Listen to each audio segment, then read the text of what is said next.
అందరికీ నమస్కారం అండి. Welcome to Athamma's kitchen. ఈరోజు అత్తమ్మాస్ కిచెన్లో చాలా టేస్టీగా ఉండే కొరమేను చేపల పులుసు ఏ విధంగా తయారు చేస్తారో చూద్దామండి. దానికోసం మనం 1 కేజీ కొరమేను చేపను అయితే తీసుకుని ఈ విధంగా స్కిన్ తీయించిన కొరమేను చేప ముక్కలండి. ఇవి శుభ్రం చేసి పెట్టుకున్న చేప ముక్కల్లో మనం ఉప్పు, కారం, పసుపు అయితే వేసుకుని ఒక 10 నిమిషాలు వీటికి పట్టించి పక్కనైతే పెట్టుకోవాలండి. ఇప్పుడు మనం మసాలా పేస్ట్ ప్రిపేర్ చేసుకుందామండి. దానికోసం ఒక పెద్ద ఉల్లిపాయ, ఒక టమాటో, 2 టేబుల్ స్పూన్ల అల్లం వెల్లుల్లి పేస్ట్, 2 టేబుల్ స్పూన్ల ధనియాలు, 2 టేబుల్ స్పూన్ జీలకర్ర, 4-5 లవంగాలు, చిన్న చెక్క, ఒక పువ్వు వేసుకుని ఈ మొత్తాన్ని పేస్ట్ని మెత్తటి పేస్ట్లా గ్రైండ్ చేసుకుని పక్కన పెట్టుకోవాలండి.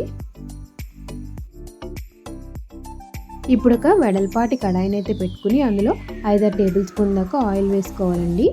ఆయిల్ వేసుకున్న తర్వాత మనం ముందుగా పేస్ట్ చేసి పెట్టుకున్న ఉల్లిపాయ టమాటో పేస్ట్ ఏదైతే ఉందో అది వేసుకుని పచ్చివాసన పోయే వరకు వేయించుకోవాలండి. ఇందులోకి ఉల్లికాయలు కూడా వేసుకుంటే చేపల పులుసు మరింత టేస్ట్గా ఉంటుందండి. ఈ విధంగా ఉల్లిపాయ వేగిపోయిన తర్వాత మనం ముందుగా ఉప్పు, కారం, పసుపు కలిపి పెట్టుకున్న చేప ముక్కలు అయితే వేసుకోవాలండి. ఒక 5-6 నిమిషాలు ఈ విధంగా మగ్గిన తర్వాత మనం ముందుగా నానబెట్టుకుని ఉంచుకున్న చింతపండు రసాన్ని అయితే వేసుకోవాలండి.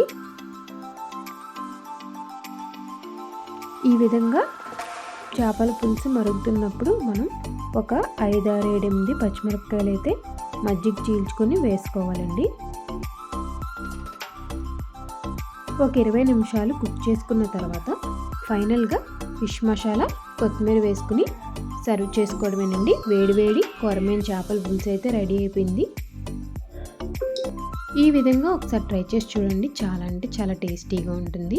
ఇంకెందుకంటే ఆలస్యం, వేడివేడి రైస్లోకి ఈ కొరమేను చేపల పులుసు అయితే వేసుకుని టేస్ట్ చేసి మాకు ఎలాగుందో కామెంట్ ద్వారా తెలియచేయండి. Thank you for supporting us.